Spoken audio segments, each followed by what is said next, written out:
Definition of endodontics: morphology, physiology, and pathology of the human dental pulp and periapical tissues.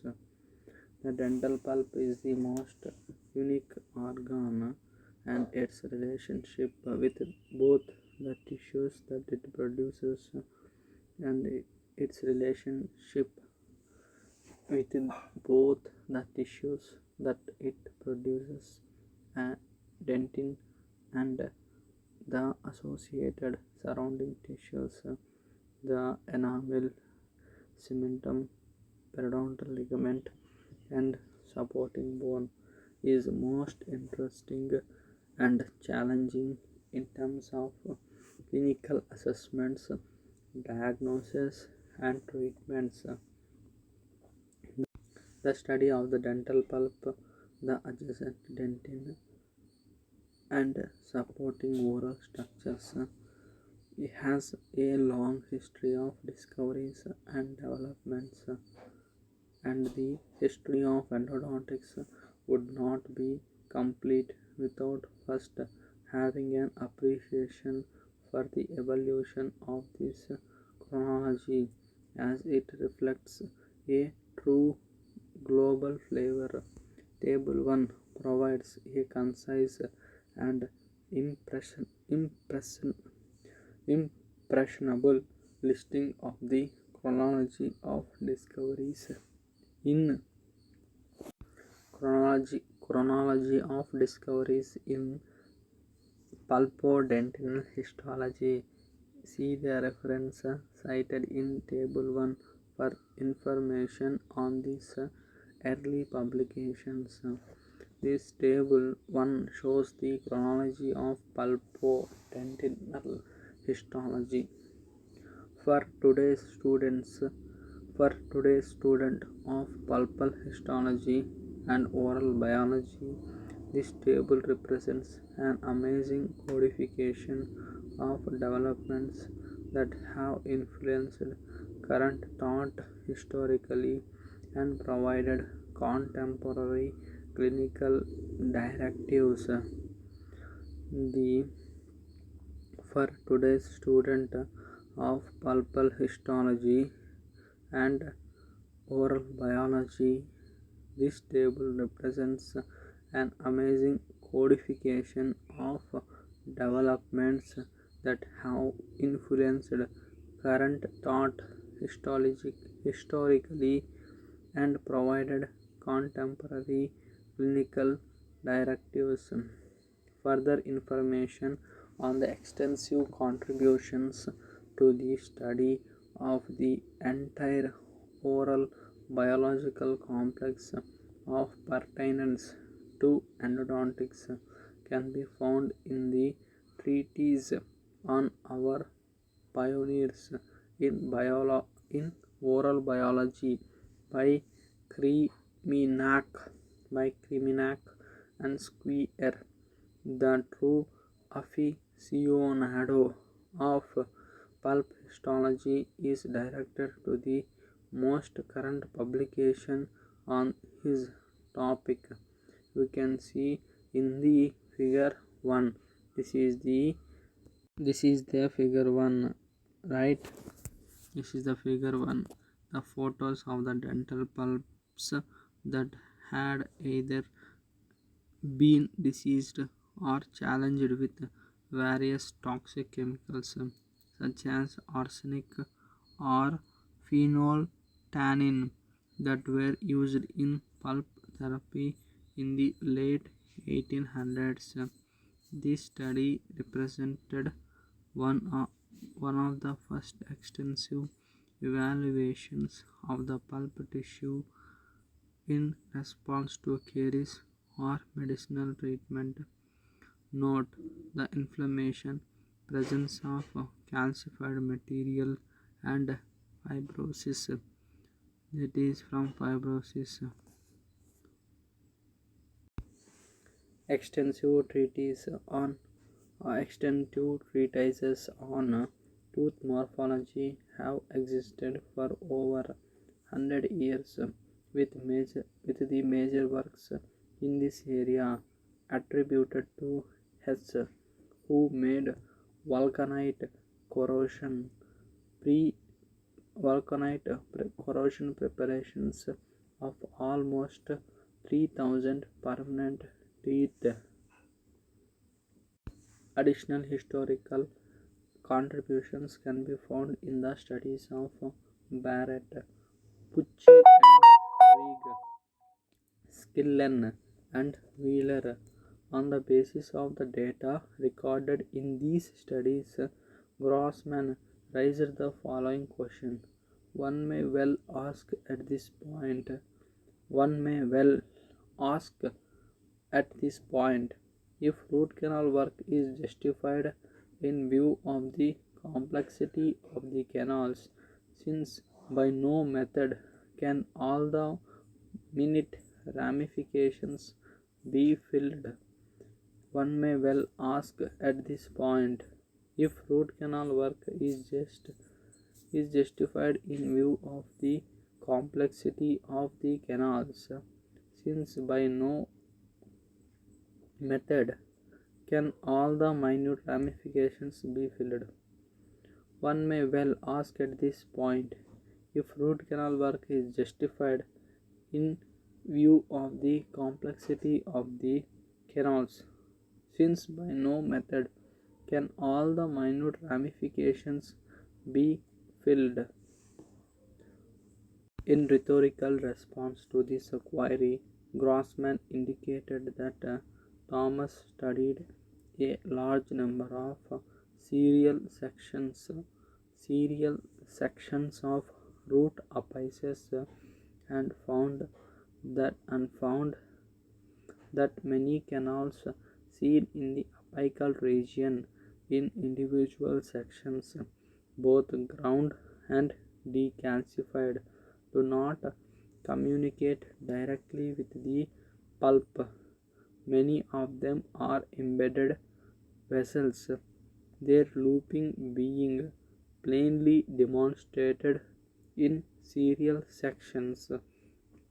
Sometimes such loopings arise from and terminate in the pulp wall pulp wall that many canals seen in the apical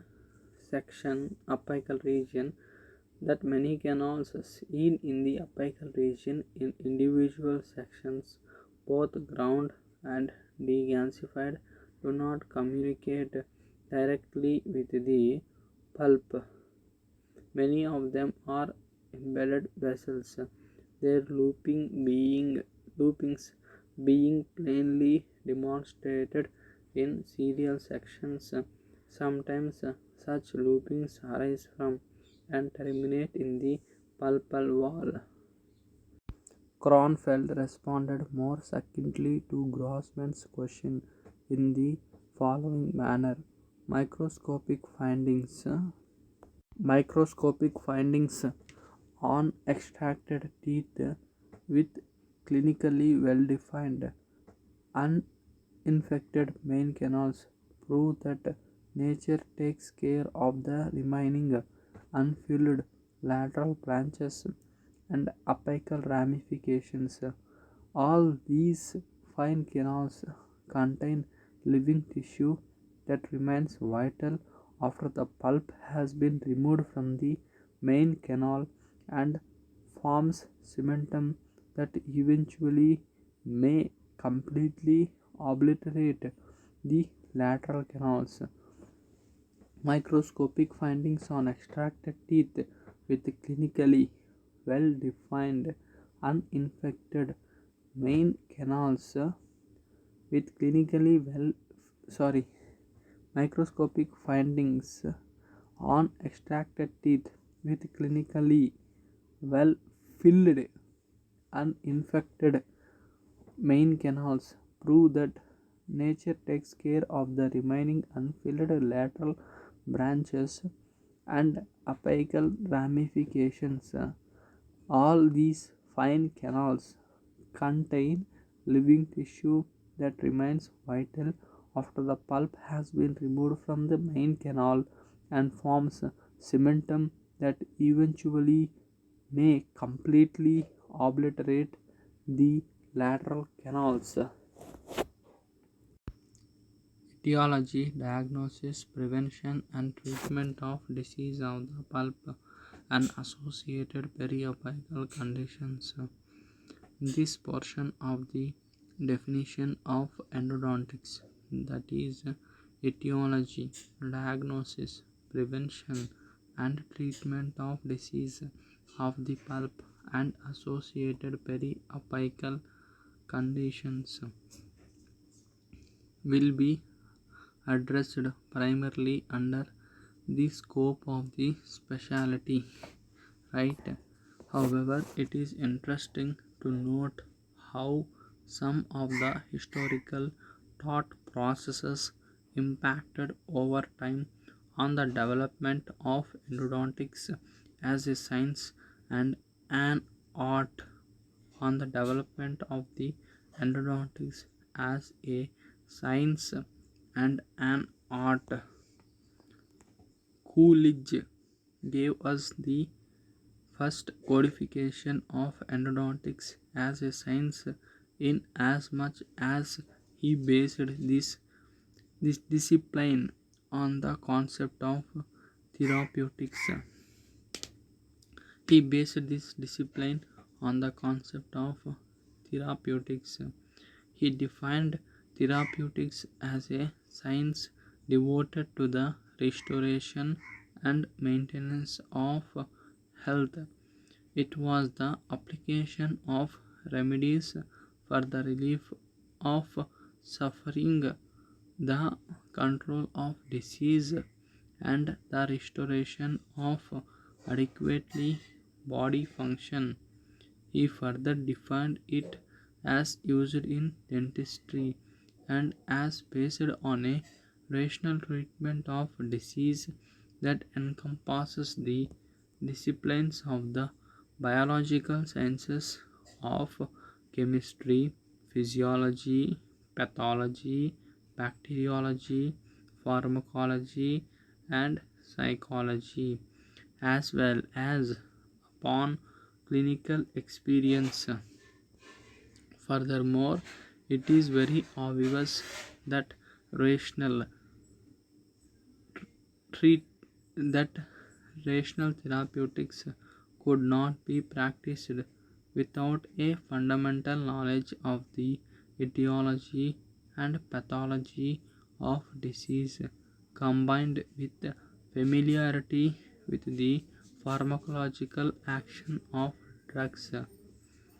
Furthermore, it is very obvious that rational means reasonable therapeutics could not be practiced without a fundamental knowledge of the etiology and pathology of a disease, combined with a familiarity with the pharmacological action of drugs. Just because improvement in a given case is observed after administration of a certain remedy, it is not sufficient evidence to prove that the progress was in response to the remedy. However, when a series of many cases of similar pathology show favorable response to the same remedy, one of the factors in rational therapeutics has been established. One of the factors in rational therapeutics has been established. Coolidge Coolidge goes on to address the historical issue that therapeutists have been looked upon as having superhuman powers. Coolidge goes on to address the historical issue that therapeutists have been looked upon as having superhuman powers, often with a mysterious or magical control over physical conditions. The primitive belief that a deity or demon is responsible for the cause of cause of disease has been carried down through the ages, and the occasional evidences of that belief are still found in the newspaper reports of sacrifice for at- atonement and persecution of persons suspected of witchcraft. Not only are such practices to be found in the so called backward countries, but in our own country in isolated sections.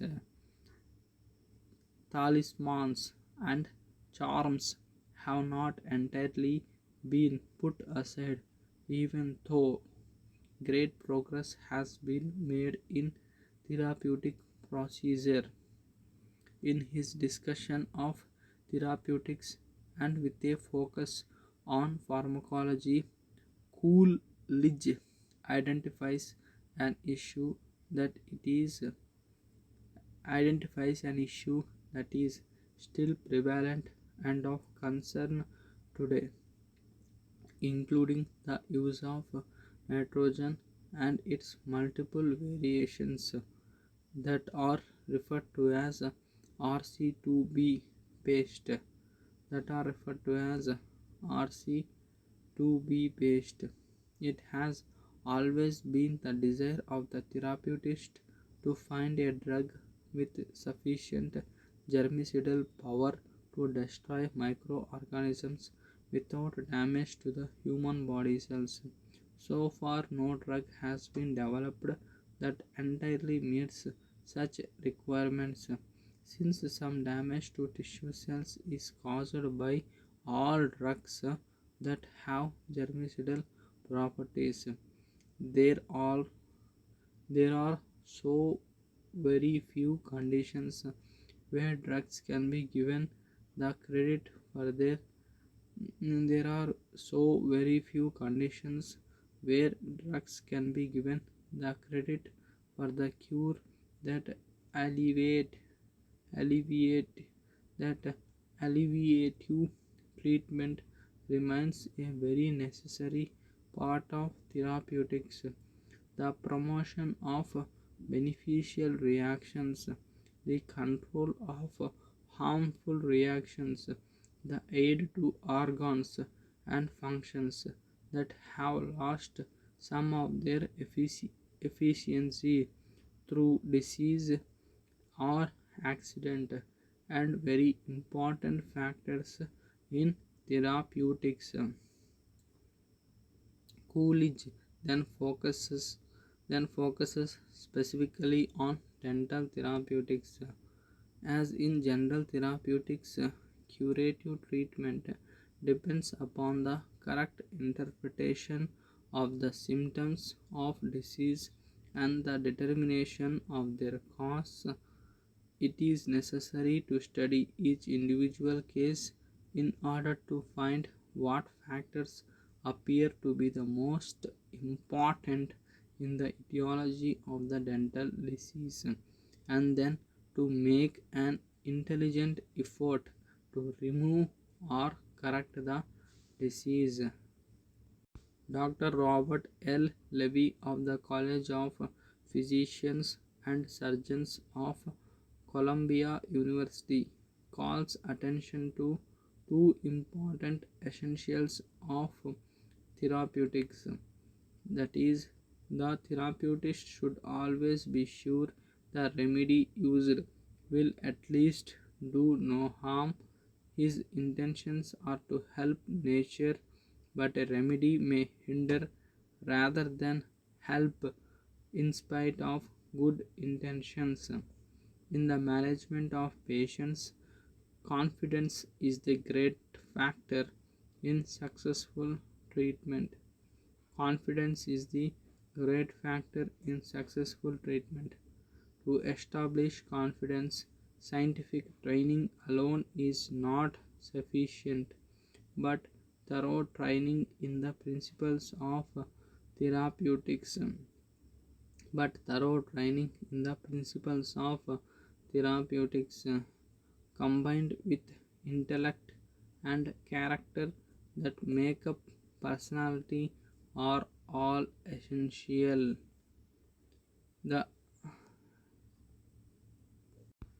the issues of science the issues of science do no harm and rational therapeutics and all they espouse were to come crashing down on the dental profession. The issues of science do no harm and rational therapeutics and all they espouse were to come crashing down on the dental professional in the early 1900s in the form of focal infection theory in the form of focal infection theory. Apparently, the microbial populations in the oral cavity and the devastation devastation that they rendered to patients globally in the form of caries and periodontal disease failed to gain the attention of the dentist who was concerned with the restorations and aesthetics. It took an earth-shaking presentation on the part of a British physician to bring the dental profession to its knees. It took an earth-shaking presentation on the part of a British physician to bring the dental profession to its knees.